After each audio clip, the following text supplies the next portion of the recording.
Live with CDP Sports Talk, a weekly sports and entertainment podcast sponsored by Barry Cullen Chevrolet. Live on YouTube, Facebook, Twitter, Twitch, and LinkedIn. And on audio via Apple Podcast, Google Podcast, Spotify, Anchor FM, iHeartRadio, Amazon Music, Radio Public, and TuneIn. Now, here's your host, Chris Palme.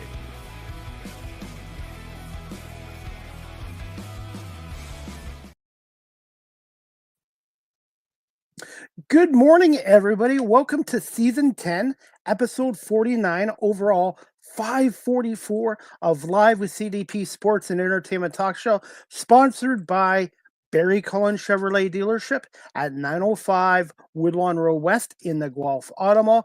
Check out their website, barrycullen.com, for the newest selection of new and pre-owned GM vehicles, along with their great selection of all-electric vehicles and Cadillac vehicles as well. You can call the dealership at 519-824-0210 and tell them Chris Palme sent you. And you can email the dealership at info@barrycullen.com. Barry Cullen Chevrolet Dealership has been family run and operated here in the city of Guelph since 1969, and yours truly has been a customer of Barry Cullen Chevrolet Dealership for the last 25 years. Good morning, everyone, and I hope everyone's doing well on this. I can't believe it's already Wednesday, May 28th, 2025, and I'm looking forward to my guest today. This is her first appearance on our show. I met her through TikTok, which has been a great app, and her name is Shay Marville. She is the host of Let's Talk with Shay podcast, the CEO of Wise Mindly Media, a strategist, a life coach, and a motivational teacher. And we're going to bring Shay on right now. Good morning. How are you? Good morning. I'm fantastic. How are you? I'm doing well. I guess I should say good afternoon since it's noontime. It is. It is noon. It's morning somewhere, right? Yes. I did a show about a month ago with two guests in two different time zones. So three of us were all on three different time zones. So one thing I've learned as a talk show host and a podcaster, and even in the radio industry, know your time zones. True. Thank you for having me on. It's I'm looking forward to our conversation. Well, thank you so much for coming on, and it was a pleasure meeting you through TikTok. Who knew? TikTok is so great. I shouldn't say this, and I don't have very many followers, but the followers that I do have, we are also connected and we have great conversations, and it's just been a kind of surprising little space. Absolutely. I joined TikTok 5 years ago, but I was really hesitant because I had this perception, oh, TikTok's nonsense. It's for high school kids, younger kids, and I just didn't like it. So one of the guys said, look, you want to get into radio media, you've got to get yourself out there. So I said, oh, okay, I'll try TikTok for a week and see. And TikTok has taught me how to cut promos for myself, my guests, my media work. And I've had a lot of guests that come on from TikTok. So It's really been a really good app. I love it. I think it's great. They've got a STEM section. They've got, business for entrepreneurs. They've got, politics, love. I mean, there are a lot of things that are wrong with it also that are the same things that are wrong with social media in general. But TikTok, I think, is one of the great inventions in media in the last 5 years, or actually the last 20 years. Unfortunately, I lost my original count on there. I had like 3,000 followers. It's just I made the mistake of making a comment on U.S. politics, just a comment, in my opinion. And unfortunately, they took my account away. So I had to start over. And now I'm trying to avoid the politics stuff. I'm just trying to focus on content creation as well. Wow. They took your account away. Yes, because I made a comment about during the election. Yeah, basically about the U.S. politics and what's going on over there. And I'm just trying to stay away from that stuff. So you're right. It's like anything. Social media, if you use it the right way, it's a really good tool. There are some negative sides, but I'm trying to just focus on my media career and my content creation on TikTok and just staying away from the politics as much as I can. Well, it sounds like a good plan, and you've got like great clients, or like you've got great listeners, and the people you're interviewing are very Well, interesting. well, thank you so much. Hey, it's the guests that make the show. I'm just the host, and I always make the focus on my guests. And what I love about this show is the storytelling aspect for my guests, but Yes. also I learn something new every time I have a guest on my show. So that's two of the reasons why I love doing this. Yeah, no, it's fantastic. I have a company, as you know, called Wise Mindly Inc., and we actually have really been evolving. We started off as a wellness platform that was helping wellness entrepreneurs build their podcast and their whole media ecosystem, and now it's actually expanded beyond wellness. I have a really very eclectic background, and I've been coaching and training executives, founders, oh my gosh, so many people for the last 20 years. And I use mindfulness and meditation to help people discipline their minds so that they can actually allow their true rebellious nature, successful nature to come forward into the world. And about 2 years ago, I decided to create Wise Mindly to help those individuals grow their businesses. And now we're just expanding, and we're working with so many different clients, actually beyond Canada, like all across the world now. And it's a very interesting time because it's such a disruptive time, right? There's so much transformation happening in the economy, and it's very unnerving, and people don't know what to do. And and what I'm trying to encourage people to do is really hone in and harness their skills, their experience, and then use media, use content creation, use their ability to teach and train and coach to grow their professional identity and their businesses. How much would you say has changed in the last 20 years since you started doing this? Because I when I started my show 5 years ago, I thought, okay, it'll just be in the Gulf area, but now I have listeners in 45 countries around the world. The technology really has shrunk the world down, and it has impacted entrepreneurs and business people like ourselves.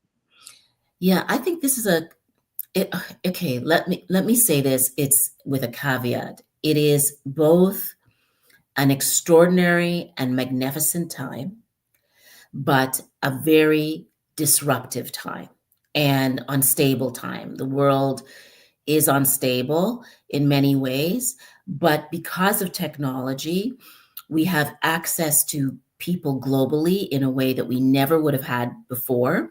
I certainly didn't have the clients that I have now in 2025. I couldn't have really connected to those people before.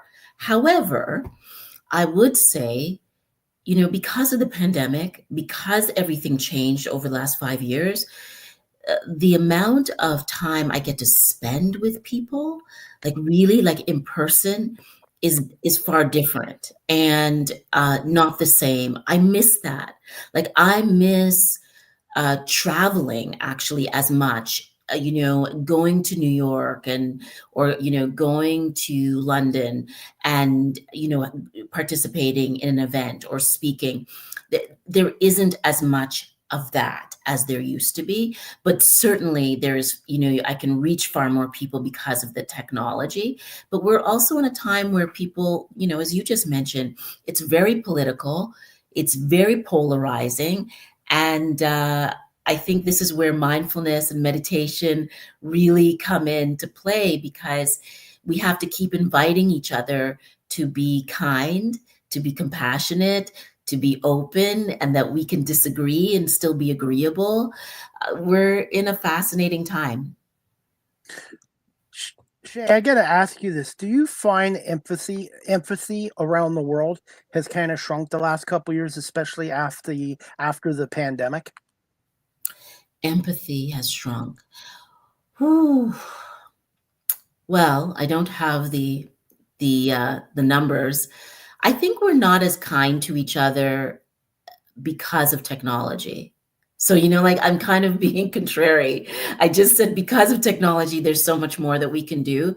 But because of that echo chamber and the fact that you can kind of tune out of conversations where people disagree with you. And so we end up listening to people who sound like us.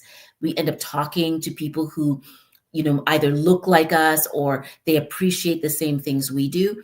And we're not very good at holistically, I'd say, because of the third room of technology, we're not very good at caring for one another. And I think obviously that was in us before technology, but technology has amplified it and taken it to a whole other level. I think there's a lot more that we can do to be empathetic. But honestly, Chris, like part of it is that are people rewarded for being empathetic or loving or caring? And we're rewarded for sort of saying negative things, and saying negative things changes you. It changes how you, Absolutely. you remember that saying, sticks and stones may break your bones, but Yes. names will never hurt you. It's Yeah. not true. Like names hurt. Like saying Yes. terrible things to each other, it's not just even that event, it's what it does to you, the person inside. When you're thinking terrible things, you feel more lonely in the world. You feel like this isn't a good world.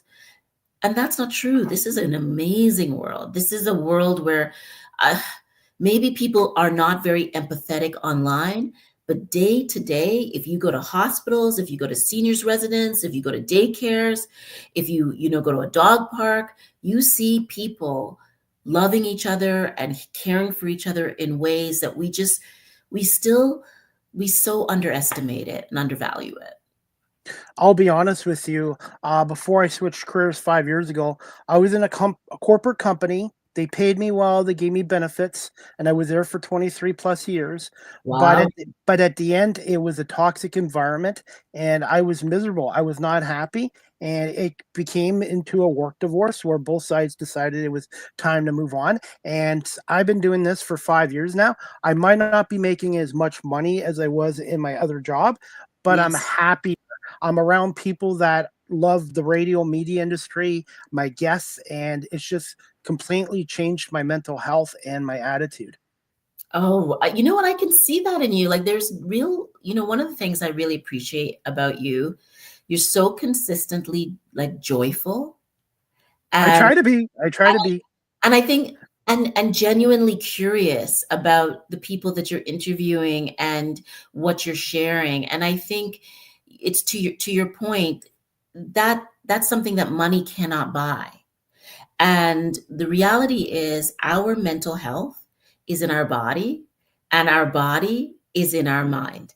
And so you like this idea that you can separate yourself out. And so if you're doing a job where you get paid and you get benefits, but it's toxic and you're mistreated, or you don't feel like you're appreciated, and you don't feel like anyone values your worth, it deteriorates your mental health, and psychologically you're not safe. So then is it worth it to do? Not necessarily. No, it's not actually. So I think we have to really find ways of understanding, where do I feel value? What is my value to the environment I'm existing in? And can I grow here? Do I go home and can I sleep? Can I be who I am? Can I be my authentic self in this place that I'm working and with these people that I'm working with? And, for many people, they can't. And we have to ask, like, is it worth the money to do it? Absolutely. And I wasn't growing as a person. I was kind of stagnated, but I'm also looking at it this way too. I'm appreciative of the 2 decades I was with the company. Yes. And also, I learned how to talk to people. I had to listen to people. I had to think on my feet. So some of those skills and security that I did have translated to my new career. So even though I left, I also took some positives out of my former career as well. Let me ask you this. Okay, so you're not making as much money as you were making before. Can you make more money with what you're doing? Yes, I can. Yes. And And do you see a way to do it? yes. Okay, Yes. so then that's the right, like that's a good path, because I also don't think just because you trade one for the other, that the one that you take on has to be less profitable than the place that you were at before. It's just about learning to figure out what's the difference between, or like how to create profit with the work that you love. And I feel like we don't have that conversation enough. You know, as a coach, I don't encourage people to just leave their jobs or leave their business because it's not working if they don't have financial stability. You have to have a financial vision for your Yep. life and then know how to work towards it. Absolutely. And I'm finding this out being an entrepreneur and a small business owner. It's a lot of work. And people think, you do your podcast talk show from your home. And I'm like, yes, but the on air stuff is the easy part. It's booking guests, promoting the show. I'm trying to Editing. get more sponsors. I already got a sponsor for the last 2.5 years in Guelph, Barry Cullen Chevrolet. But I'm also working on more businesses and say, hey, look, you don't have to advertise on a traditional radio station anymore. Live streaming is the future of broadcasting. 100%. I love it. Well, it's also, live streaming and podcasts are like some of the new TV shows, in a way. So people will go to the platforms like Netflix and Crave, Amazon for, the big shows. But day to day, podcasters like you and I, we're like starting to fill in those gaps for a lot of people, sharing information, ideas, and stories, and hopefully joy. Absolutely. And one thing too, I've evolved the last 5 years. Like I think I've evolved. And also too, anytime you start a new career, you also have to be willing to step out of your comfort zone. And my other career, I got comfortable, complacent the last couple of years. And with this, I've had to step out of my zone. And you see, I'm wearing a baseball hat today, Yes. but I also wear 8 or 9 different hats. It doesn't mean I'm the best of everything, but I just feel that when you're in a new career, the more you can do, the more valuable you become. Chris, how did you change? Like, I know you said that it was mutual, but was there a tipping point for you that pushed you over the edge and you said, you know what, I can't do this anymore? I was volunteering. I volunteering work has been a big part of my life. In Mm, about the summer of 2019, I did some volunteer work with the Guelph Nighthawks. They needed a camera guy. I'd never done camera work in my life. I was scared. They showed me what I needed to do. After the game, they're like, hey, we're going to pay you for this. And they referred me to Rogers TV. And then during the pandemic, I started doing camera work and it got shut down. And then I said to my one producer, and I don't think he believed me at the time, I'm going to start a podcast show up. And that's how I started it. And also too, I went to New York City in 2019 and I went to NBC Studios and they had a tour of the late night show and yeah. they wanted to do a 5-minute sketch with the audience. Nobody wanted to be the host, so I actually stepped up, put my hand up, and I got to do a 5-minute video clip as Chris Palme as a late night host at NBC Studio. So that and the volunteer work kind of ignited my passion for this. Talk about manifestation. Wow. I love that story. That's such a fantastic story. Yeah, so I've got a taste of the broadcasting bug through volunteering and being at the right place at the right time. And I really feel my former career has prepared me for this because I've had to learn how to listen, talk, think on my feet, ask Mhm. questions, and sometimes had to deal with people that were intoxicated or asked to leave. And the way I'm talking to you now is the way I talk to everybody else. I don't care if you're the CEO of a $1 billion company or you're a dishwasher. Talk to everyone and I treat everyone the same. What do you think has changed in media in the last 5 years? I think this live streaming, the internet, social media, live streaming. I see a lot of radio stations now live streaming their shows after I started doing this over 5 years ago. So a lot of these traditional radio guys who just go into a radio station and that's it. There's no more of it. They want you on social media. They want you live streaming, and they want you to put yourself out there more than the old way of the radio, going to station and nobody would ever see what you look like.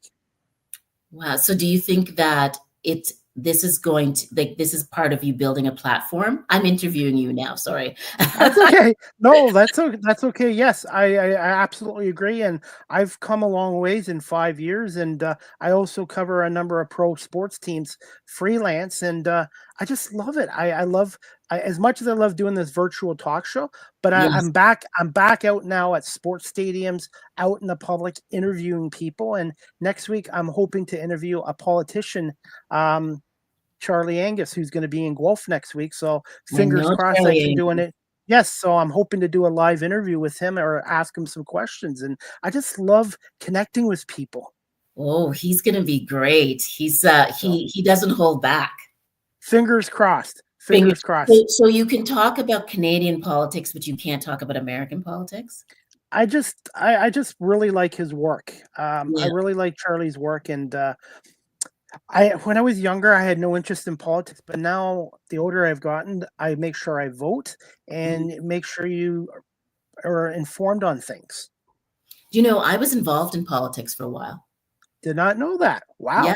I was uh, I was involved in politics for many years, and the last time I ran was in 2015, and I Amazing. I lost very badly in Oakville. I ran for the NDP a couple of times, and I was the president of the Oakville NDP, and vice chair of the Ontario NDP for a little while. And I think everyone should get involved in politics in some shape, way, or form. If you're a citizen, you care about your democracy, get involved in some shape, way, or form, and so that you can understand how it works behind the scenes, and just so that you can, like, look after the sovereignty of this nation that you exist in, that you're part of that. And I think we have a chance to do that here in Canada. By the way, Shay, I had a guest on 2 months ago. Her Yeah. name's Colleen James. She is a city councilor with the regional Waterloo, and she ran for the provincial election as well. And if you ever want me to put you in touch with her, she would make a great guest on your show. Her story's amazing. Yeah, you know what? I've heard of her, but I don't know of her. That would be cool. I'd love to Abs- meet her. I'd and love. that's an excellent person, and that's the thing. I love connecting other people, and I've been able to do this with this platform.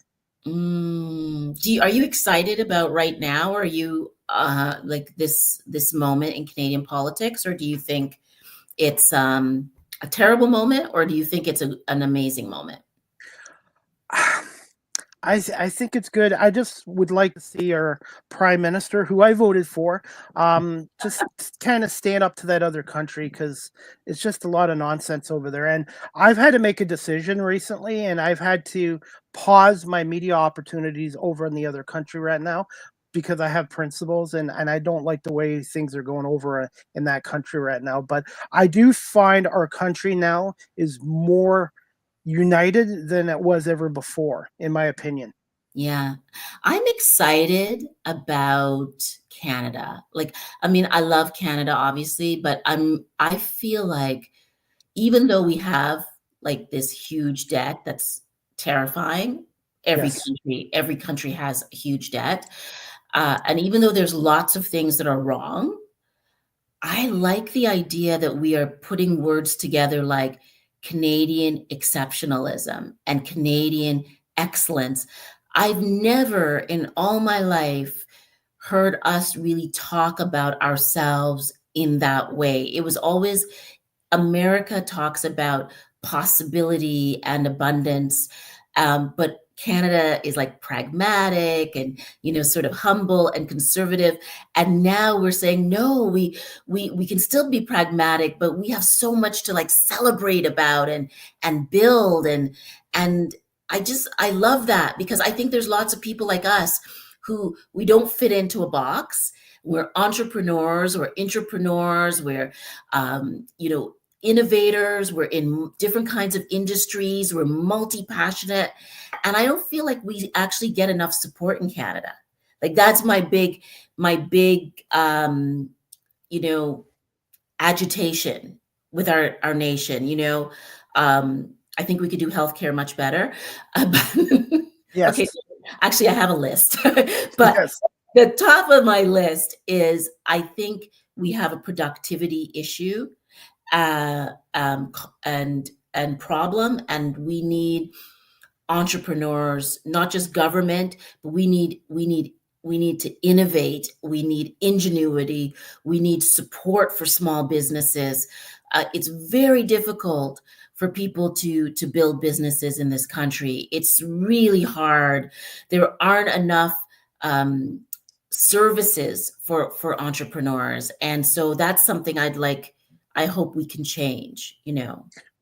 One thing I'd like to see them do this in high schools. I learned about budgeting and economics from my mom when I was growing up, but I would really like to see economics taught in the high schools to teach kids how to budget their money, save their money, invest their money, and that's something I'd like to see. And also, too, voting, the importance of voting. Whether it doesn't matter, everybody has their own political views and their own parties, but the main thing is to get out and vote. Because if you don't vote, you don't have a say in your country or your province or your city.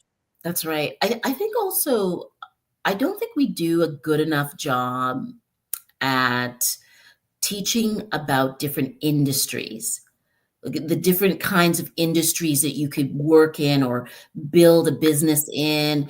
I think we do sort of the same, we teach the same things over and over again, and we're very focused on, the professionals. You can be a lawyer, you can be a doctor, you can be a scientist, maybe, or some kind of scientist or nurse.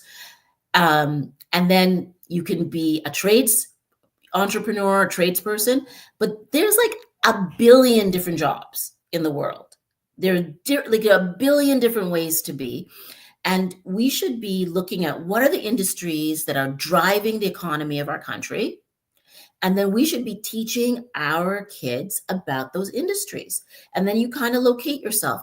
What resonates with me? Am I a green economy person? Am I a natural resources person? Am I into media, or do I want to be a veterinarian? Like, we should be exploring as much of it as possible so that you just have a breadth of knowledge about the different ways you can exist as a professional.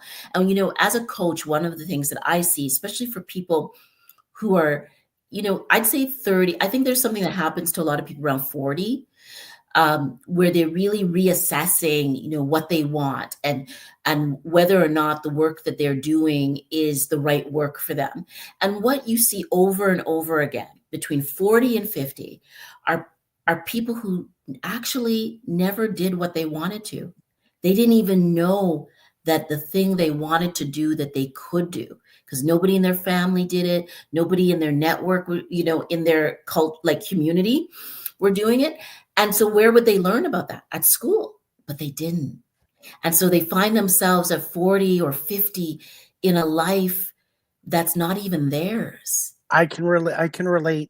When I was in school, I did okay, but I didn't know what I wanted to do, so I took law and security, and then I ended up doing security for 2 decades, but I just didn't know what I wanted to do, and now I do public speaking for high schools once a month, and I talk to students about the importance of education in the classroom, but outside the classroom, and also, you don't have to pick a career as a teenager, and that's it the rest of your life. You can have 2, 3, 4, 5 careers, and age is just a number. Never judge someone by their age, but based on the body of their work and their character. Yes, and their joie la vie, like their desire to be alive. One of the biggest mistakes I think a lot of people make also is they retire, and because they've never really done what they wanted to do, and they've never really explored what they were interested in doing, they actually don't know what to do with themselves. They no longer have purpose and meaning, and they get sick. A lot of people Yes. get really sick when they retire. And so they've spent all these years like just waiting to retire, but they've not looked after themselves, or they're not prepared to not be working. They're not prepared for the loss of their identity because they're not doing that job anymore. And because Yep. they don't know what is meaningful to them, they sort of become depressed, a lot of people. And so again, you know, people often think, oh, you know, who needs life coaching, or why do you need to go to a coach, or why should I spend any time going to therapy, or look reading about how to be a better me. The reality is, everybody needs that in order to ask themselves the pertinent questions. What is meaningful to me? What gives me purpose? What drives me? What gets me up in the morning? What energizes me?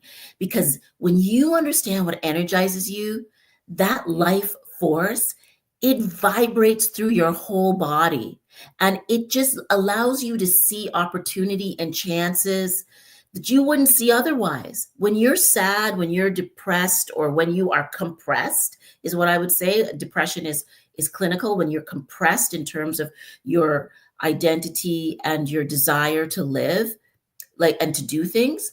You can't see the opportunities that are around you, and your life gets smaller and smaller and smaller.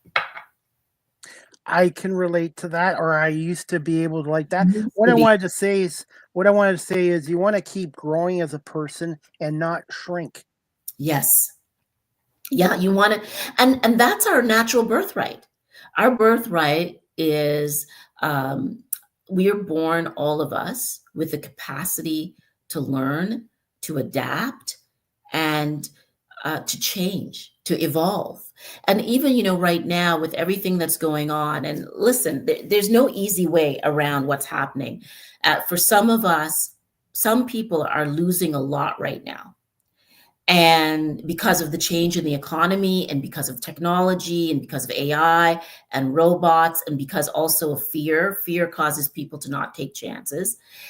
And one of the things I recommend to clients is that it's important to be discerning.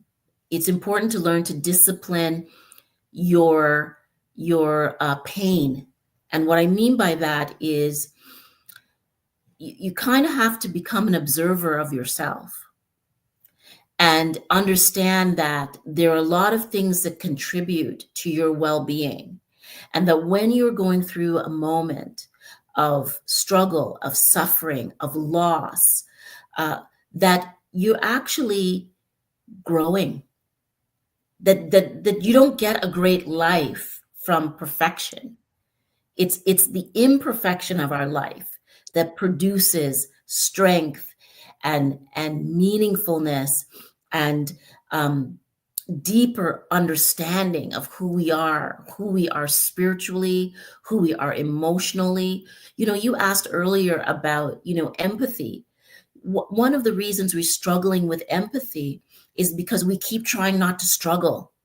And we keep thinking that, oh, it's only happening to me. When the reality is, the struggle that exists in you, that exists in me, it exists in everyone else. It's just different. And Yep. so if we had empathy for each other, then we would maybe be kinder. Maybe we would understand online, especially, that there's no reason to take someone apart, or try to humiliate them, or use words to beat them down, or Belittle them. yeah, there's no reason for that. That says more about you than it does about the person that you're trying to hurt. Totally agree, 100%. Hey, Shay, I wanted to get to some more questions for you. Yeah. Who were some of your early influences and mentors growing up, and when did you develop an interest in becoming an entrepreneur and business owner? So I've always been entrepreneurial. Okay. I've always been a chance taker, a risk taker. I've been driven by curiosity. I started volunteering when I was about 11, And I think for me, I was really inspired when I was a kid. I had a very tragic event. I was traveling, visiting relatives in South America, and developed an illness called osteomyelitis, and it's a blood infection that affects your bones. And I almost died, and I almost lost the use of my right leg.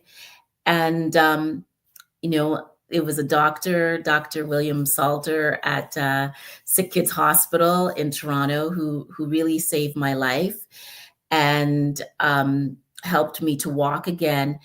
And he was incredibly, actually, Robert Salter is his name, not William.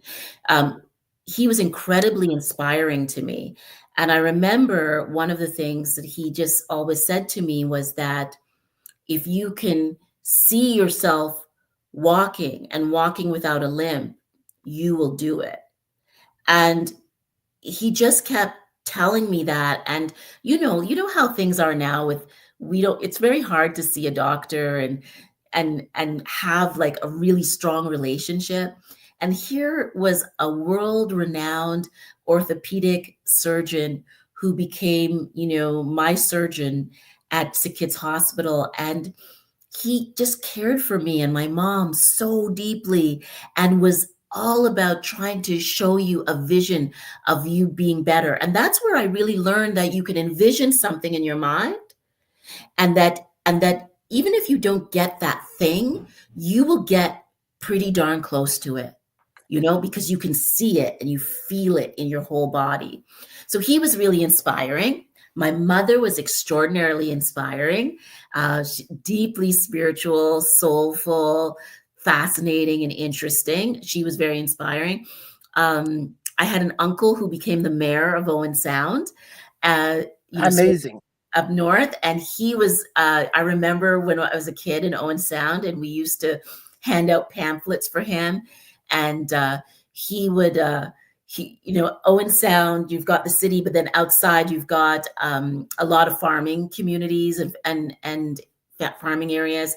And he'd go visit farmers, and they would be like, "We don't want you here," and you know what, we don't want to talk to you. And then he would just become friends with all these farmers, and they became great supporters of him. And so I think, I've been really very blessed to have some really extraordinary people. And then I was a huge reader. So I was like a voracious reader. And I found, people in history to be really inspiring. Maya Angelou was incredibly inspiring to me. And I probably have like a gene inside of me that's all about, aspiration. Because since I was a kid, I've always been somebody who thought, I thought about something and then I tried to do it. And I think that's what made me feel like I could be an entrepreneur, because I think to be an entrepreneur, you have to be able to envision something that no one else sees, or a way that no one else even around you sees, and then you're like, I'm going to go try this. Think ahead of the curve. And Yeah. for those people that are watching this show live stream or on audio, what advice would you give to them advice would you give to them who are looking to become an entrepreneur or a business owner on their own? From Okay, your experience. I'm going to answer that, but I'm just going to finish I realized I didn't answer your question completely, because what I would also say is that I did not come from a family of entrepreneurs. And still to this day in my family, there aren't a lot of entrepreneurs, and you're always a weirdo when you're an entrepreneur in a family, unless you do extremely well. And it takes time. Once you get there, they're like, oh, everybody's like, yeah, this is so great. But until then, it's they don't really understand what you're doing. And so it's very important that you, number one, are truthful with yourself. You tell yourself the truth about what you want. Two, it's critical that you understand that if there is a part of you that's saying, there's a problem in this community or in the business ecosystem that I exist in, that isn't being solved, and I think I have a solution to it, that it is your birthright to pursue that idea. And then you take the idea and you think about it from the point of view of, who does it serve? How do I get a product or service to those people? How do I do it? Like, how do I build around to grow the business or the product or service? Like, you think about all that. People will say, oh, just write a business plan. But before you write the business plan, before you put it into ChatGPT, you need to think about all the components of it and yourself in it. And then the big question to ask, beyond it being something you find meaningful and that you want to do and an issue that you want to solve, you have to ask the question, is this more profitable than a job? Right? And can I do more than build revenue here? Can I generate profit? And after you've answered those questions, it's not that you'll have an answer about whether or not to create the business, but what you will have is an actual plan of how to make the business work. And that's a much simpler way than sitting down and just trying to write your business plan out, because you have to feel it. You have to study. You've got to go do research. You have to understand, is this am I still wanting to solve this problem? And then you got to go for it. And you know what else? Honestly, Chris, you know what? Too many people try to build businesses by themselves. I highly recommend, if you want to create a business, looking at franchising. Is there a franchise that I could buy into, right? Is there a person who I know, I respect, they know, they respect me, they have skills that I don't have?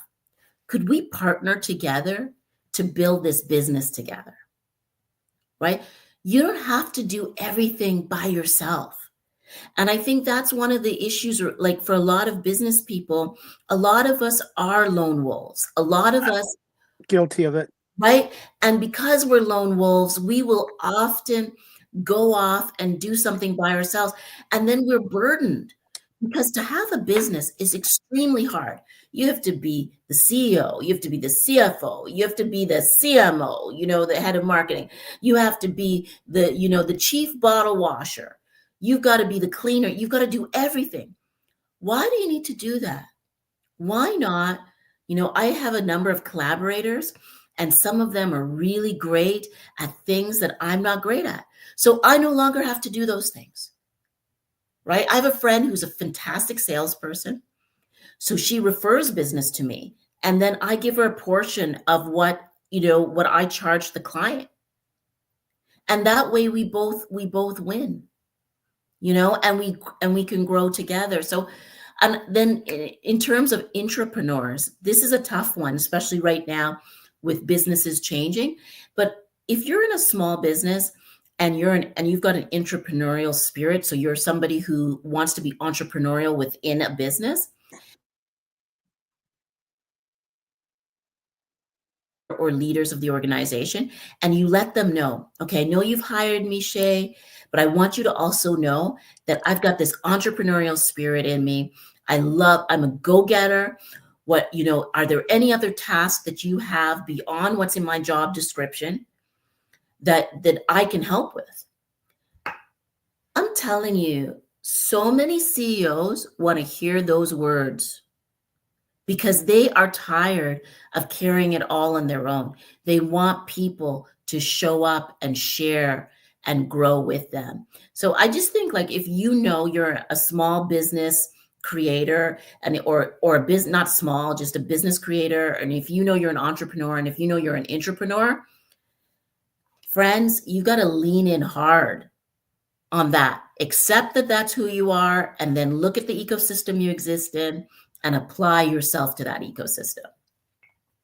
Great advice, Shay. And I'm guilty of trying to do things on my own too. So I'm trying to it's not ask for help, but to learn from others who have experience and apply it to your business. So I'm constantly still learning more and more about what I'm doing. Well, the other thing is that, some people don't want help, so you don't work with them. Some people won't want to give you help without you paying them, so you don't Yep. want to work with them. But there's a lot of people in between who are looking to barter, or they're looking to trade. They're saying, like, hey, like Chris, you know how to do all this media stuff, or you know how to live stream, right? Can you help me live stream? And then you think about, well, if I help them, what do I need help with? And that's a conversation. And then right away, here's the other piece, Chris, that's so important, because when you're an entrepreneur or a business owner, or even an entrepreneur, it can be very lonely, right? It could be heavy because of everything you're carrying. Nobody sees what you have to do to make things happen. And you can start to get very depressed, or you decide to just throw your arms up in the air and you leave the business, right? And then all that good stuff that you spent years building, you throw it away because you couldn't keep it going. But if you have a collaborator, a friend that you can work with, you can share the burden. You can work ideas out. You can work problems. You can problem solve together. Like, I just think that there's so many different ways of working with a partner that isn't just about, the exchange of money, but time, experience, a shoulder to lean on. It's game changing. I'm going to share a story with you. When I started this 5+ years ago, I was Yes. interested in live streaming, but I didn't know how to do it. And one of my friends, his name is the Philly sports guy, Jamie Pagley. He's a celebrity now in Philadelphia. He's Yes. turned himself into a celebrity. He referred me to, hey, if you want to live stream your talk show instead of just on Facebook or Instagram, Yeah. go to StreamYard. And then when I had questions, or I wasn't sure how to do things, he would give me advice. So he paid it forward to me, and I had a few other Mm, people do it. And now when I have young people come up to me saying, hey, I try to pay it forward back to other people who have taken the time to show me. that's awesome. That's such a great, yeah, you have to. And then the thing is, when you do that, you expand your network. Connections and networking are huge in They're any career. everything. Like, I just, oh man, I get chills just thinking about it. It's your network is your net worth. You've heard that? Your network is your net worth. And so if you have an authentic network and you have people that you can build and share with, it's good for your mind, it's good for your business. And it's also, here's another thing. It's a great way, a great tool for learning, rather than learning being always, this, one way, or, in school. You can learn with your partner, with your collaborators, by sharing ideas.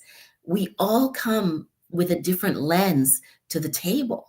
There are things that you've seen, Chris, that I've never seen. There are things I've seen that you've never seen. And when we sit at the table together and we talk through those things or explore them, it's like, oh my God, you're like, oh, I didn't know this population existed, or I didn't know this demographic existed. I didn't know I could work with these people.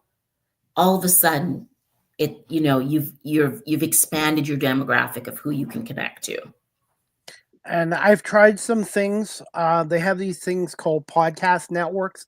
I've tried a couple of them, and they didn't work for me. And sometimes in a career, it's good to try things, and sometimes they work out, and sometimes they don't. But the only way you get better is to learn from your experiences. And mistakes do happen too. I've made mistakes, and the only way you get better as a professional in any career is to learn and move on from your mistakes. Precise. Well, and to your earlier point about empathy, right? We have to have a mindset, not of being taken advantage of, not of taking advantage of anyone else, but just understand, everybody shows up in this world with their own struggle. We all have our own journeys to go through, and we all have to remember that, so that we're not thinking, my God, Chris has it really good, Shay has it really good, without knowing, listen, they each have their own issues that they're working through and journeys, and they're building towards something. My philosophy is stay humble, stay hungry. Yeah, I like that. Stay humble, stay hungry. Absolutely. Never Hey, give up. are you okay for a few more minutes and a few Of more course. questions? I'm Okay. enjoying this. This is great. Yes, this is great conversation. And also, too, when I first started this show, 5 years plus a year ago, I scripted everything, and I had a guest come on from the Toronto Raptors, Eric Smith. He's their play-by-play voice. He gave me some advice. He didn't criticize me. He just gave me some advice. He goes, Chris, it's okay to write points and notes down, but have a natural conversation with your guests. And thanks to him and Chuck Swirsky from the Chicago Bulls, I still write down questions and points and stuff, but Yes. I've learned from them how to talk to my guests naturally, because nobody wants to watch a podcast or listen to a radio show where everybody's doing this all scripted. You No. want to make a natural conversation. So some of my guests in professions who I never thought would give me the time of day have come on, and they've given me very good advice, and I've taken it to improve myself. 100%. Love that. Yeah, totally. Also, you know what? As a guest, frankly, you want to have fun too, right? Like you want to Yes. have like a good, like this Yes. is, I mean, I'm alive, you're alive. Let's have some fun. We don't have to make everything so So serious. serious, And I think I've improved on that in the last 5 years. And there's things I still need to work on and improve on. And I look at it as one show at a time, 1 week at a time. Yes, 100%. Absolutely. If it's okay, can I play one of your videos from your Instagram page? It's about a minute and a half long, if it's Sure. okay. Okay. Just 1 second. I like to do this with all my guests, and it's just basically playing small. I think you put this out on your TikTok page a year ago, but I thought it was really good. Okay. Please let me know if you can hear the audio. Okay. It's so critical to know your voice. And the only way to really understand your voice is to practice. Practice telling your story. Practice questioning your own thoughts and beliefs, and get comfortable. Get comfortable with hearing your voice. So many people can't stand to hear their voice. Your voice is beautiful. Your story is incredible. And once you understand that you don't have anything to be ashamed of, you don't have to be small, you don't need to shrink, that you can walk into any room or any Zoom or any virtual event and experience and be yourself and speak from your truth and your voice and your heart, utilizing your beautiful mind. There's nothing like it. Thoughts on this video? Thoughts on that video? Well, I believe that video full-heartedly. I think, as you know, obviously I'm a coach, and I've listened to so many people, and I've heard them say, Shay, I can't stand hearing my voice. I'm And guilty of it. And, not everybody can sit down and methodically write out their thoughts. Using your voice to speak your truth, to tell your story, it's liberating. And when you learn to listen to yourself, that's a form of acceptance, to accept your own voice, to accept your sound. Our sound is our name. You may not know somebody's name, but when you hear their voice, oh, I know who that is. And I don't think we pay enough attention to that. I don't know if you know this also, I'm a trained actor. So I did a lot of voice work in my 20s, and I learned in my 20s that you liberate yourself by speaking, by using sound to feel. And when you learn to tell your story, not what someone else says about you, but what you say about yourself, that becomes an affirmation. And do you remember how I mentioned Dr. William Salter saying to me, visualize yourself walking? Your story is a visualization. And a lot of people will say, oh, I'm not good at this, or they'll speak poorly about themselves. And they don't realize that's prophecy. When you speak poorly about yourself, you are prophesizing about your own downfall. But when you speak like words of inspiration, when you speak words of, like projecting what you want to be, where you want to be, and how you want to live, you're starting to build the architecture of the life that you want.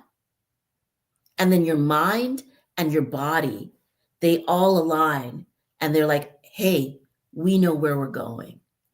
So accept your voice, know your story, love yourself deeply, practice it every day.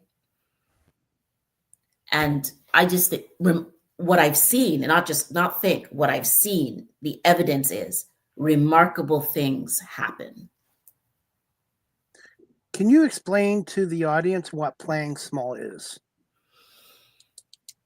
Well, playing small, which is kind of natural, many people play small because they're around small people. Many people play small because everything that's conditioning them, school, family, the media, is saying that they need permission, they need to be chosen. And well, what happens if you have failed? What happens if you're not good at the thing that you want to be?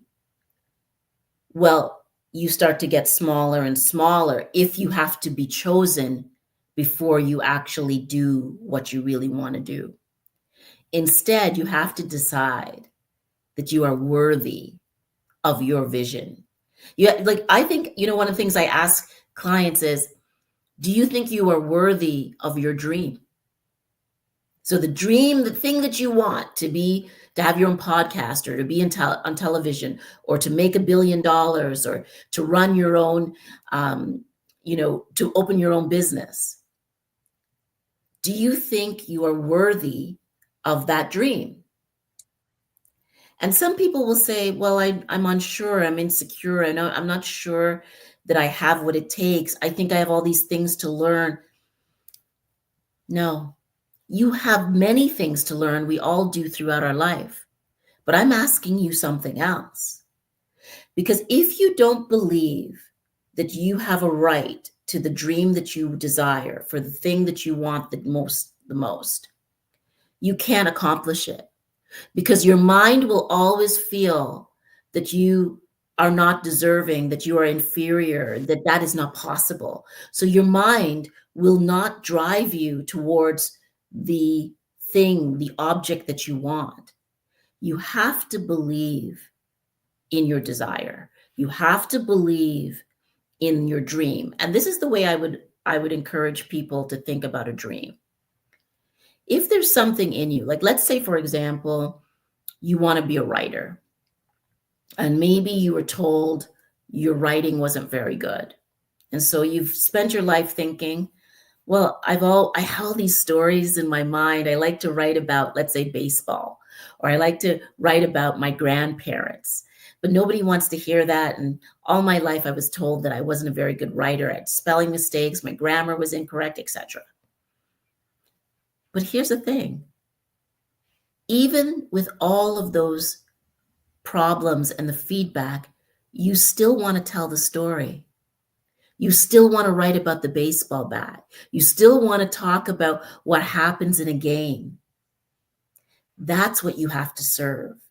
You have to serve the event that you keep thinking about and imagining, and understand that that's actually your permission to write, to become better. And guess what? If you're not great at grammar, well, you could use Grammarly. Or if you're not great at, although I think Grammarly is not totally great, but you could get an editor. What's important about the writing is the story, right? And what's important about telling the story is that you start to feed the desire that's deep inside of you, that's been planted in you. And that when you do that, you create health for your mind and your body. Many people don't understand that our body and our mind are not separate. And it's not even that it's mind and body interconnected. It's one thing. There is no mind and body. There is no body without your mind. There's no mind without your body. We are one thing. So if in this one thing is a dream that is planted in you to be a model, to be an actor, to be an accountant, to be a lawyer, to be a doctor, to be a whatever, you must pursue it. And in the pursuit of the desire that you have, you will either reach that desire or you will reach something better and greater for yourself, because that's who you are. So you cannot accept when other people try to make you small and tell you you're not worthy and you're not deserving. You just have to keep going. Or And people it's the law of average. Yep. The more you do, the more you grow, the greater the chance of succeeding. It's the people who quit that never actually get what they want. Absolutely. And I've had a lot of success doing this, but I've also had people tell me no. And I don't take no as a failure. I look at no as a temporary setback. I don't believe in the word failure. I look at it as temporary setbacks. And if you really have a passion for something, you have to believe in yourself. If you want other people to believe in you, it all starts with you first. It starts with you, your mindset. Listen, I mean, I didn't say this. I don't remember who said it, but I love it.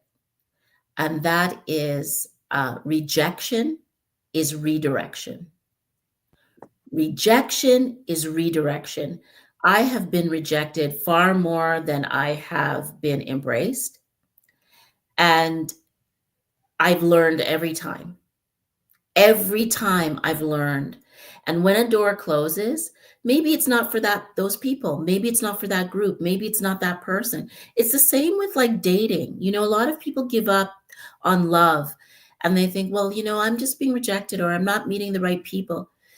You're not meeting the right person, but you're the right person for someone else. You know what I mean?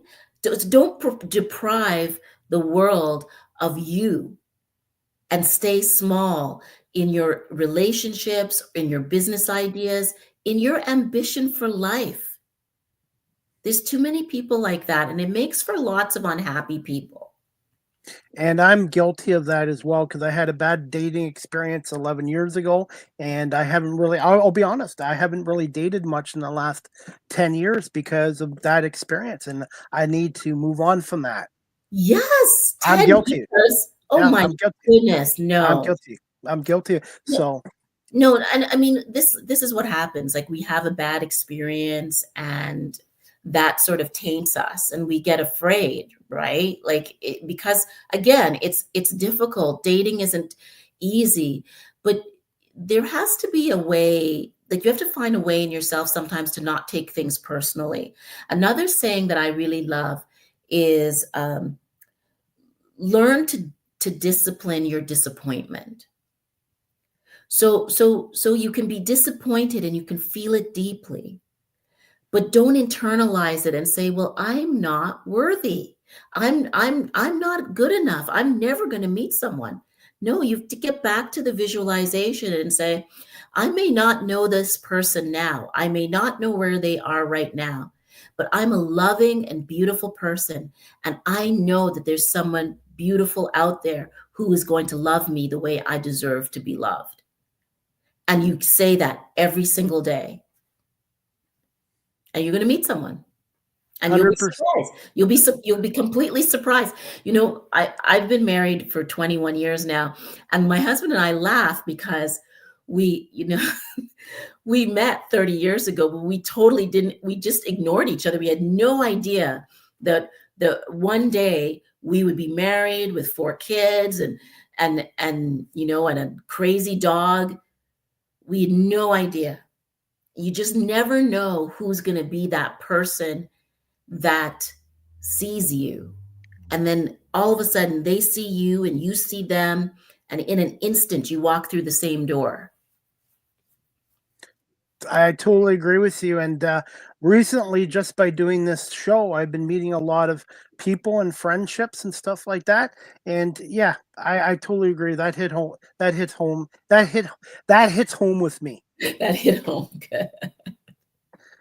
Hey, Shay, I'm gonna definitely have to bring you back on for a part 2. But before we wrap this up, I had to ask you this as well. How did you come up about your podcast talk show, Let's Talk with Shay, and seeing how successful your show has become as ranked number 6 in Canada's top midlife shows? How did I come up with it? Well, like you, I started the podcast during the pandemic, actually. So I guess it's almost 5 years old. And Congrats. thank you. And I kind of did some stop gaps in there, but I started it because I just wanted to have conversations with thought leaders that I knew, and I knew some really amazing people like Jan Arden and Bob Ray, and then with people I didn't know. Because during the pandemic, everything got really small and we weren't meeting and we weren't connecting with people. And I love talking. I love conversations. I have found all my life, wherever I've lived, in whatever continent, that just being able to smile and talk to someone opens an opportunity that you never knew existed. And that's what the show started off as for me. It was just a place to play. And it's now evolved in the last year into a more major and significant part of my business now. And it's given me a lot of business, which I say I'm shocked by, because I never realized that the podcast could create that kind of opportunity. But you know, you can make money in podcasting through sponsorship and through marketing, and through automation, right? You can do that. But there's another subtle way that you can build profit in podcasting. And that's actually by building relationships with your guest and with the listeners that are listening. The listeners actually became an audience for my coaching. And it wasn't because I was selling coaching. I actually have never sold coaching on my show, but I'm going to start. but I've never done that. But I've gotten a lot of coaching clients from Let's Talk. And so this is why I'm saying, you know, you have to pursue your dreams, however they are, and wherever you are, whatever place you are at. You can't compare yourself to anyone else. Just say, here, you know, I've got my computer, I've got my little mic, I'm going to tell my own stories. And the other thing, Chris, is that I don't know if you know this also, in the sort of second wave of the pandemic, my mom died tragically from. I'm so sorry. She got COVID and she died 18 days after having COVID. It really destroyed her. And the strange thing was that, I mean, the whole thing was strange, but in the first 10 days, she was completely fine. So we just thought, oh, she has COVID and she'll be fine. And everyone we had known who'd ever had COVID, they were all fine. And then on the 11th day, she started to get really sick. And then on the 12th day, I took her to the hospital. And that was the last day I saw her. And I found that talking to friends and strangers in the pod was an opportunity to actually talk about my mom, to care for people, and to share loving ideas, and to just connect. And I found that helped me during that intense period of grief. So I thank her for, like, I got to thank her a lot during my podcast, and I didn't get to do that because I didn't get to say goodbye to her when she died. I said goodbye to her over Zoom because we were in the midst of the pandemic. And although that's never going to be okay in me, and I'm going to forever feel pain about that, because she was such a tremendously fascinating human being, and I feel so grateful that she was my parent. I'm just so glad that I got a chance to know her. I am so sorry for your loss. Thank you. Thank you. I lost my dad almost 40 years ago, 2 days before Christmas, and and he kind of died right in front of me. So for a couple years there after his death, I kind of blame myself. And to this day, I know it's 40 years later, I still miss him. And it was hard growing up. I had to grow up early. I wasn't like, as a 13-year-old boy back in 85, I had to grow up a lot sooner than a lot of the other teenagers. Of course. I'm so sorry. And I it think doesn't matter how much time passed. Like, if that person, like when it's your parent and you had a loving relationship with your parent, I just think that changes your anatomy. It changes your brain, and forever they're with you. And for many years, I would not, people didn't know. I kept this to myself. And the last year or two with my guests, such as yourself and some other guests, I have kind of opened myself up a little more because I realize I'm not alone. A lot of other people have had traumatic experiences in their lives as well. So it's kind of like therapy on here sometimes. Yeah, well, it shapes you, doesn't it? Yes. You know, it shapes you, that kind of loss. And I always feel as though, I feel like I'm still learning about grief from my mom's death, but grief is like this, it's like a house with lots of rooms in it.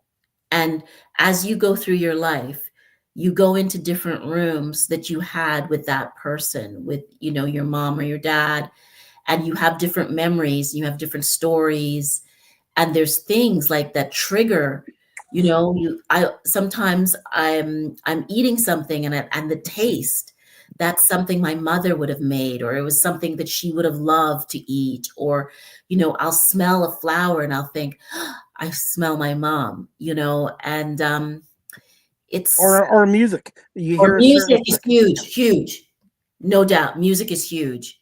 Can I share a memory with you about my mom, a fun memory? So she loved music, and I don't know if did you spend time in Toronto in like the 80s? Did you ever? Yes, 70s and 80s. Yeah. My dad would take me to Blue Jay games, Maple Leaf games. Did he love sports? Yes. Yeah. Oh, yeah. So that's part of why you love sports as well. You got that grounding from him. Absolutely. Well, so my mom and we went to Ontario Place, and they used to have the Forum, where they have like musicians from all over the world, like huge deals, right? Everyone would come, and it was free. So you paid to enter the park, but you didn't pay for the concert. The concert was free. And on this day, it was Barry White. Do you know who Barry White is? Yes, I remember him from the 70s. Yes. And Barry White, he had this sort of smooth, R&B, soulful, like big teddy bear. He was huge, and his hair was all slicked back, and he was just more beautiful in person. And they had this stage that turned. And so the stage is like slowly rotating, and we're at the front row, and Barry White sees my mom, and he comes over and he sings to her. And she was so embarrassed, but she loved him so much. And it was just like one of those moments that you just would never forget. And it felt so real and so authentic. And yeah, it was just one of those glorious moments. And I'm glad I got to share it with her. And she couldn't believe it. She couldn't believe that Barry White sang to her. That's amazing. And thank you for sharing that with us. Yeah, I have lots of stories. We could go on for hours, but I won't. With my dad, we moved to Guelph in 81 and he lived here a couple years. He actually switched careers from the banking to car sales with Toyota. And before he died, he was happy doing Toyota. He wasn't happy doing banking anymore. And at Yes. least his last couple years, he did something that he had actually loved selling cars and he loved Toyota. And Oakville, when I think of Oakville, I think of my dad because back in the 70s and early 80s, we had a barn where we had goats and horses, and we used to have fireworks on Victoria Day in the field. And he also would take me snowmobiling or dirt bike riding. So when I think of Oakville, I think of my early years. Wow, that's amazing. Horses. Wow. And a goat named Daisy and dog and it was just a lot of fun back then. It was a different time back in the late 70s and early 80s. And Yes, so when I go back to Oakville, I always think of that barn and I think about my childhood. yeah, and your dad. What was your dad's name? Steve was his name. Steve. Yeah. Wow. Well, I'm so glad you shared some of Steve with me. Well, thank you for sharing some of your mother with me as well. Shay, before we wrap this show up, and I definitely would like to have you back on for part 2 because I have more questions. I just wish I had more time today, but I do this with all my guests when we end the show. And what are some fun facts about Shay? Fun facts about Shay. Well, it's me saying I'm fun. I love to dance. I'm a yoga and meditation teacher. I'm a P90X trainer or trained in P90X, and I have four extraordinary kids that I happen to like very much, and I'm madly in love with my husband. And what's fun? I want to learn how to draw. This year is my big learning to draw year and paint. Favorite food and dessert? Oh my gosh, we're really going through this. Oh my God, Chris, listen, I am a foodie. I love to cook and I love to eat. So I would say I do not have a favorite food. I mean, I'm obsessed with Korean food. I'm also doing a lot of recipes. My family's originally from Guyana, so I've been making roti and curries. I love curries. I love dim sum. I love a great al dente pasta with salmon and a lovely glass of red wine, and I love sushi.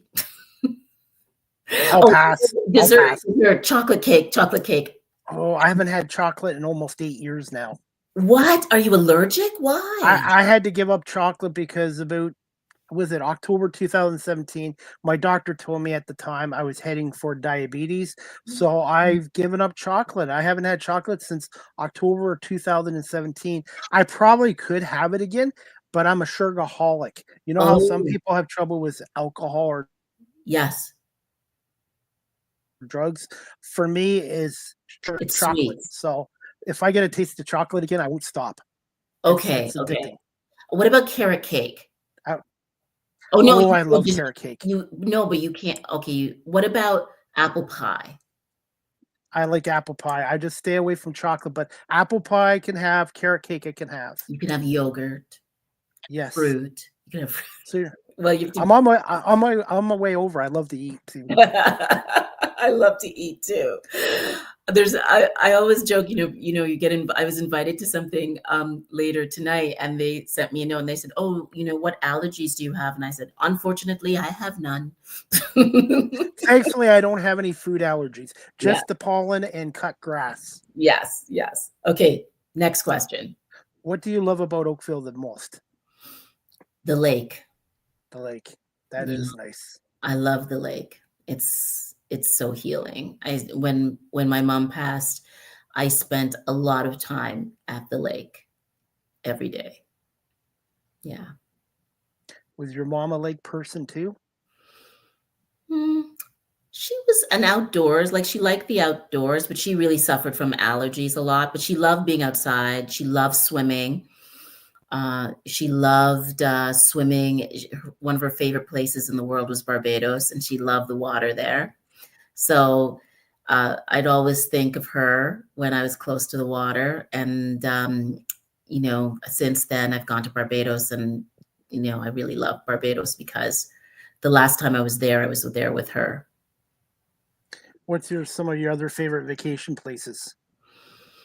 I love Italy. I love Paris. I love London. I was born in London, so there are a lot of things I like about London, England. I like some parts of Guyana. I love Trinidad is really great. St. Lucia, Grenada, Saint Martin is really nice, and I love going up north in Ontario. Love Nova Scotia and PEI. Quebec. Oh my God, there's so much I love about Quebec. I just have fun wherever I go. Chicago's a great city. I've been there I've been there a couple times, and I love their deep dish pizza, their Goose Island beer, and I even went up the Sears Tower. I don't like heights, but I actually went up the Sears Tower. Did you? Yes. New York is a great city as well. Oh, yes. Oh, I had too many good times. I know that, like, maybe when you were thinking vacation, I don't know what you were thinking, but I just think like vacation is, for me, is wherever you can go and you're not working and relax. And, sometimes it's the beach, but sometimes it's, being in the city. There's some parts of Atlanta that I really like. Minnesota. Now I can't go to those places. I know. I've had to pause. I'm nervous about like driving across the border or something too, because I don't know. I made a decision, and I paused my media opportunities over right now, and I think people understand, and hopefully one day things get better. But I love New York. I love Chicago, Boston, Philadelphia. New York. I have a lot of fun traveling. One thing about me, a fun fact about me that most people don't know, I've never been on an airplane at 52. What? You've only driven to those places? Driven or taken buses or trains. Wow. And is purposely you haven't been on an airplane? I'm afraid of airplanes, and then after 9/11 happened, I just decided I don't think I want. I just don't like the fact that you're in a confined space. It's like with elevators. I'll go on elevators, but it's so confined, and I have a fear of being stuck in there. Just like with an airplane, I know the airplanes are safer than vehicles, but you have more chance of surviving a car accident than you do a plane crash. True. You can't argue about that. So I should try it one day. I should try it, but I'm not alone. There's a lot of people out there that are not a fan of flying. One of my best friends is afraid of flying. There's a lot of places in Canada that I like.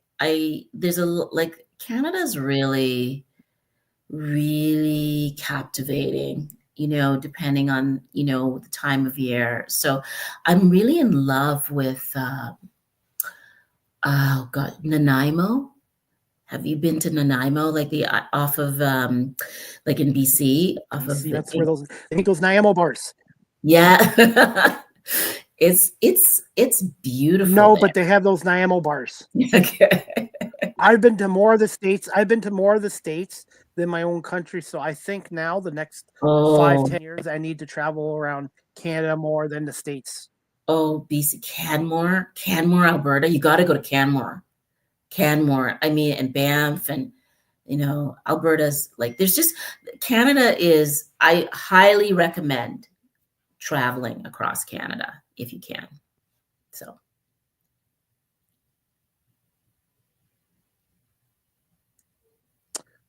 All right. Well, hey, Shay, finally, where can my audience follow you on social media, your website, and the best way of contacting you? The best way to contact me is on Instagram at Shay Marville, CHE, not an S, but a C, MARVILLE, or on TikTok. I'd love to have more followers and build a community. I have a great group on Facebook. I'm on LinkedIn, and of course, I'm on X, and wherever you want to have a conversation. What did you say? Blue Sky yet?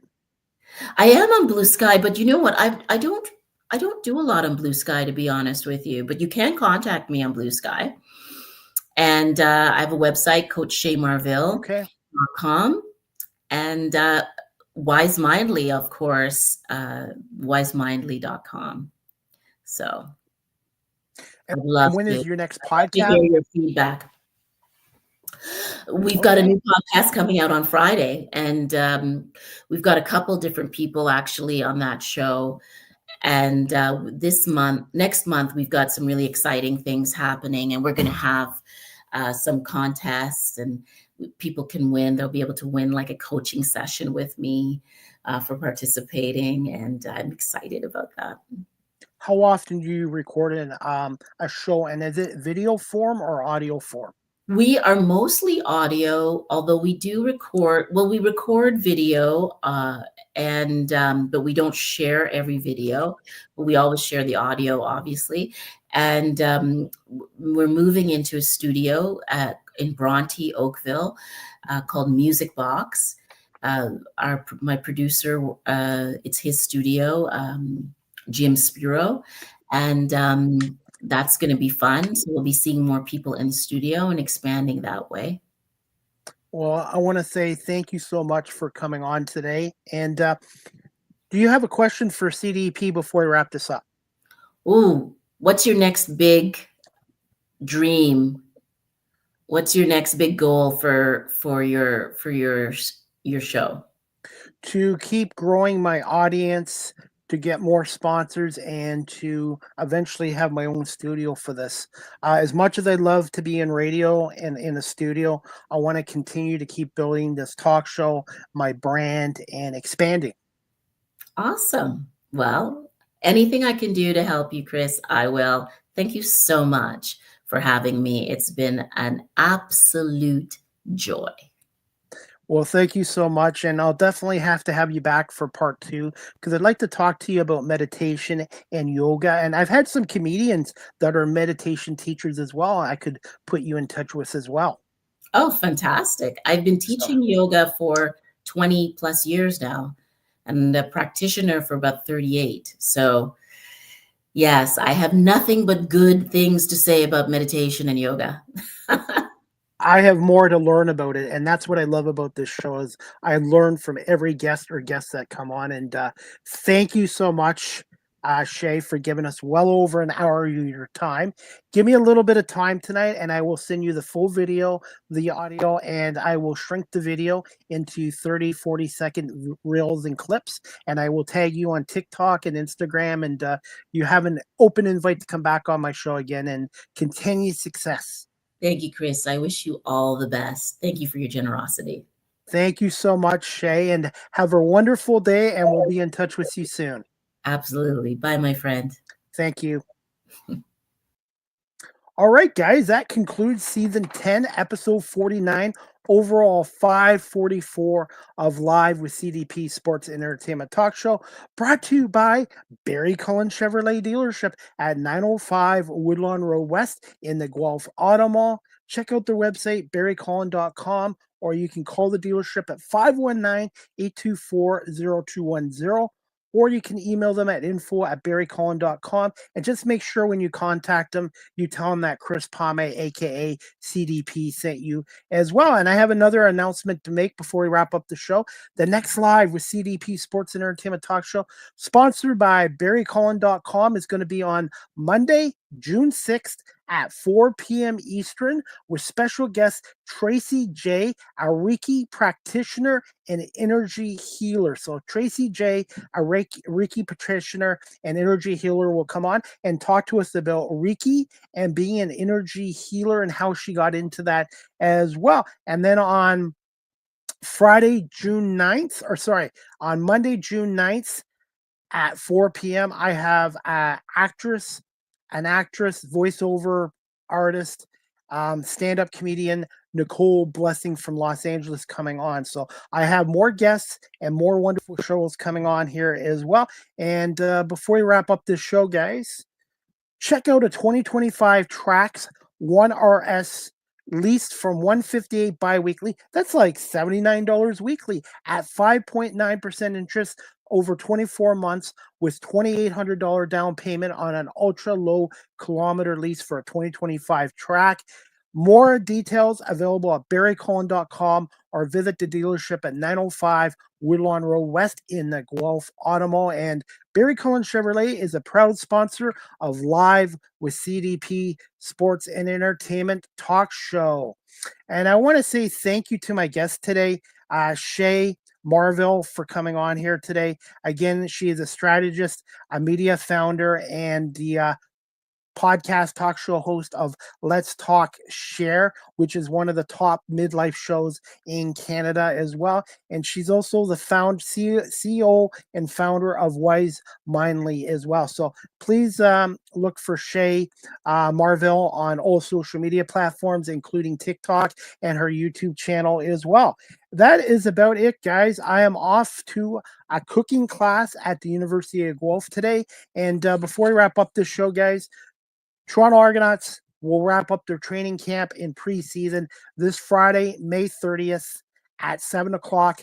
Argos, Hamilton Tiger Cats Alumni Stadium. I will be there as a media member, thanks to Chris Belnovich, who's the media manager of communications with the Toronto Argonauts. You can get tickets for that preseason game at Alumni Stadium here at the University of Guelph through the University of Guelph Griffins website as well. And tonight we got NBA playoffs, Minnesota, Oklahoma tonight, game 5.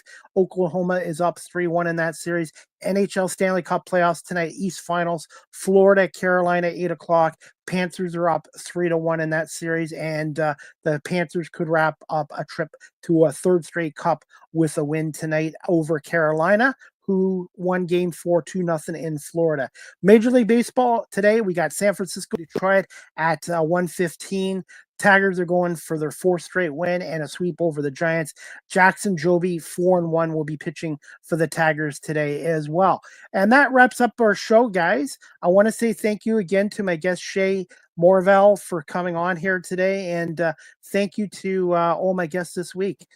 Kelly Zanekis, who is a comedian, and Jennifer Alvarado and Keith McPherson. And stay tuned on my social media pages for more pictures. Stay tuned on my social media pages for more talk show updates and more social media content as well. And want to say thank you to everyone watching this live streamed on Facebook, LinkedIn, YouTube, Twitch, X, and Instagram, and to all my audio platforms as well.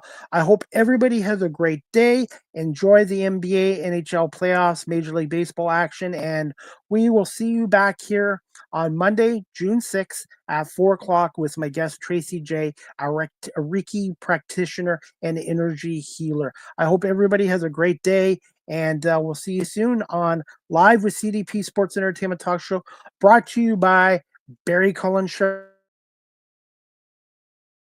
dealership here in watching and listening to Live with CDP Sports and Entertainment.